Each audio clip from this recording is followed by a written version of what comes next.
Tania donc de vendredi, Chafalef Nissan. Donc on a expliqué que pour arriver à révéler le niveau de Moshe Rabbeinu qui est en nous, ça veut dire le Da'at Hashem, on avait dit auparavant que déjà une première chose, il faut affaiblir le corps. Qu'est-ce que ça veut dire? C'est-à-dire quelque part un petit peu se détacher de tout ce monde matériel. Ça c'est une chose.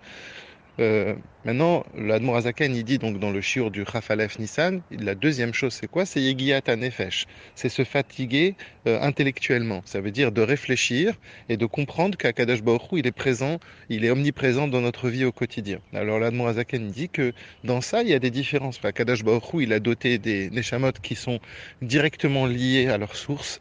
Et par conséquent, c'est comme dans Shulchan Aruch, c'est écrit, Miad, tout de suite, dès qu'on commence à réfléchir, dès qu'on commence à prendre conscience, il y a des gens qui ont cette capacité justement à révéler la ira, la crainte qu'il y a en eux. C'est pour ça qu'il y a des parcours de vie qui sont différents, chacun avec son parcours et surtout chacun avec sa mission qui est vraiment personnalisée. C'est pas parce que on est plus facilement touché par un Inyan que ça veut dire qu'on est meilleur que l'autre qui a plus de difficultés. C'est juste chacun qui a sa mission.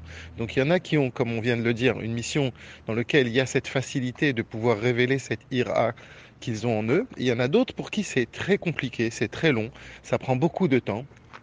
Ça prend beaucoup de temps dans leur vie, beaucoup d'épreuves, etc. Mais cette réflexion, au fur et à mesure, elle va trouver un écho. Et c'est ça que l'Admoraza Kennedy, c'est ce qui est écrit dans Mishneh. C'est-à-dire que ce Inyan-là, il faut le rechercher comme quand on recherche un trésor. Si on est certain qu'il y a un trésor, eh bien à ce moment-là, on cherche, on va se fatiguer jusqu'à qu'on va trouver le trésor. On ne peut pas dire quand on cherche un trésor, ah, je ne l'ai pas trouvé, donc il n'existe pas. Ça n'a rien à voir. Si on est certain qu'il y a un trésor, c'est juste une question de temps, c'est juste une question de fatigue, de se creuser peut-être plus profond ou de réfléchir où est-ce qu'il a pu être, etc., etc. Mais ça n'a rien à voir. C'est pas parce que maintenant, à un temps donné, je ne l'ai pas trouvé que ce trésor n'existe pas. De la même manière, cette ira, eh bien justement, il faut la chercher en nous, cette crainte d'Akadash Baruch Hu, et surtout ce que Moshe Rabbeinu nous a donné à chacun d'entre nous, c'est notre trésor, le Da'at Hashem, eh bien, il faut se fatiguer et à partir du moment où on considère que c'est un trésor qui est en nous, eh bien, c'est pas parce qu'on ne l'a pas encore révélé qu'il n'existe pas. Le Tanya termine par une question, il dit, mais si ce Da'at existe en chacun de nous, alors comment ça se fait que... avant ça, le Admorazaken, il dit, qu'est-ce qui fait qu'il y a des personnes qui ont plus de difficultés que d'autres? Eh bien, c'est parce que il y a des fautes aussi que l'on peut faire.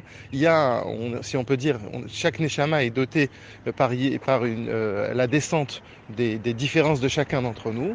Et puis aussi, il y a des choix personnels, parce qu'on ne peut pas dire simplement qu'une Neshama a plus de facilité, une personne a plus de facilité, et c'est que parce qu'il y a Hachem. Non, il y a aussi des choix personnels.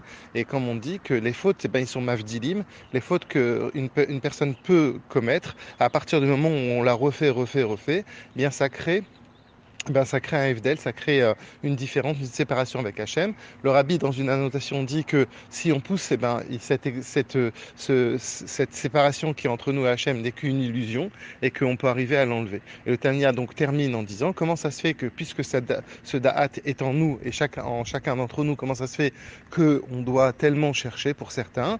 Il dit parce que justement, à partir du moment où la Neshama est descendue dans un corps et puisqu'il y a eu des Avérotes qui se sont mêlés, eh bien, il faut juste simplement une question de découvrir la chose, mais ce n'est pas quelque chose qui n'est pas en nous.